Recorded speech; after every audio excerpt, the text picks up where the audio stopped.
Je suis d'accord avec toi, et beau que Berserk c'est quand même assez progressiste en plus.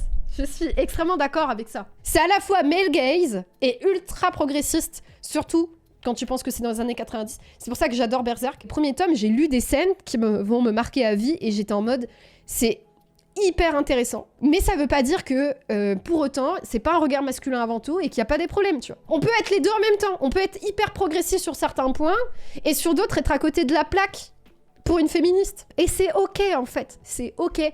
Parce que tu peux pas demander à l'auteur de Berserk d'avoir le même vécu que moi. On n'a pas les mêmes conditions matérielles de vie, en fait. Je comprends qu'on n'aime pas, par contre. Mais j'ai jamais lu un livre comme ça, quoi. Voilà, je suis à ce niveau-là, tu vois, d'implication émotionnelle avec Berserk. Je suis à la fin du 2e arc, je l'ai terminé. Et du coup, je prends une pause, parce que là, c'est la rentrée, j'ai beaucoup de travail. En plus, je commençais à trouver ça être très mécanique et très répétitif dans l'écriture à ce moment-là. Donc j'avais besoin d'une pause. De lire tout à la suite. Je m'étais rendu compte qu'il y avait un peu des mécaniques qui revenaient. Ça, c'est le fait d'écrire des mangas, hein. Je sais qu'il y a des routines de travail qui se font, que c'est très dur.